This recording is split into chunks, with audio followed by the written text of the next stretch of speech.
যে রায় দিয়েছে, যেই দিয়ে থাকুন, নাম বলবো না, জাজমেন্ট নিয়ে বলা যায় বিজেপির রায় এটা আমরা মানব না, ওবিসি রিজার্ভেশন চলছে, চলবে। কোনো একজন জাজকে দিয়ে, যিনি সারাক্ষণ ভদ্রলোক জাজ হিসেবে তাকে আমি সম্মান করি, অনেক ব্যাপারে বিখ্যাত, কাজ নেই কর্ম নেই, কদিন ধরে প্রধানমন্ত্রী বলে বেড়াচ্ছে না মাইনরিটিসরা তপশিলীদের রিজার্ভেশন কেড়ে নেবে, এটা কখনো হতে পারে? তাহলে সংবিধান ছেড়ে ভেঙে দিতে হয়। তাহলে কি নরেন্দ্র মোদী চাইছেন দেশটাকে বিক্রি করে দিতে, না সংবিধানকে বিক্রি করে দিতে? সংখ্যালঘুরা কখনো তপশিলীদের সংরক্ষিত আসনে হাত দেবে না, আদিবাসীদের হাত দেবে না, এটা দিতে পারে না, দেবে না, দিতে পারে না। কিন্তু বদমাইশ লোকেরা কাজ করায় এজেন্সিকে দিয়ে, কাউকে দিয়ে একটা অর্ডার করিয়েছে, যদিও তার রায় আমি মানি না। যেমন 26,000 টিচারকে যখন বাতিল করেছিল বিজেপি, আমি বলেছিলাম ওদের রায় আমরা মানি না।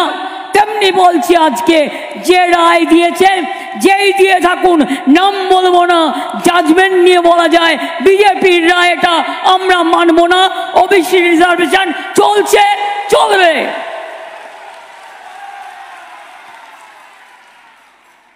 সাহস কত বড়! কোর্টে কখনো ভাগাভাগি হয় না, দেশে কখনো ভাগাভাগি হয় না, এটা কলঙ্কিত অধ্যায়। কেউ বলতে পারে আমি হিন্দুকে বাদ দিলাম, মুসলমানকে রাখলাম, কেউ বলতে পারে আমি মুসলিমকে বাদ দিলাম, হিন্দুকে রাখলাম। আরে এরা জানে হিন্দু বলতে ওখানে কারা আছে?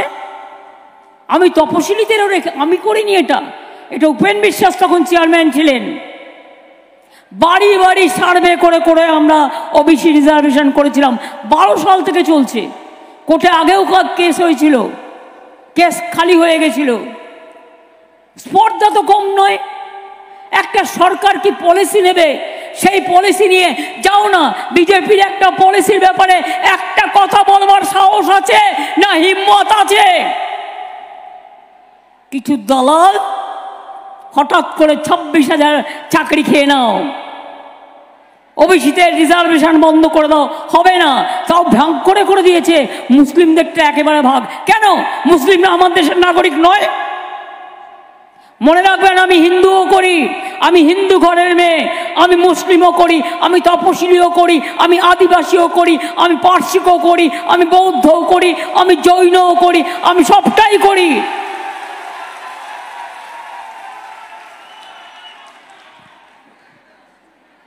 এবং আবার বলে রাখি, এটা ক্যাবিনেট করে পাশ হয়েছে, অ্যাসেম্বলিতে পাশ হয়েছে, কোর্টের রায়ও আছে।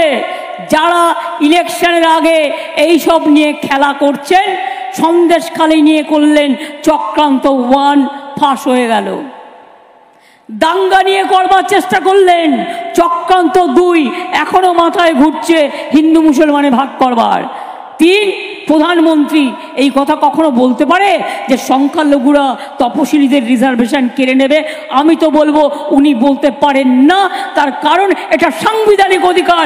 তপশিলীরা তপশিলীদের অধিকার সাংবিধানিক হিসাবে পায়, আদিবাসীরা আদিবাসীদের অধিকার সাংবিধানিক অধিকারে পায়, ওবিসিরা সংবিধান অনুযায়ী, সংবিধানে কাঠামোর মধ্যে থেকে এই ওবিসি রিজার্ভেশন করা হয়েছে।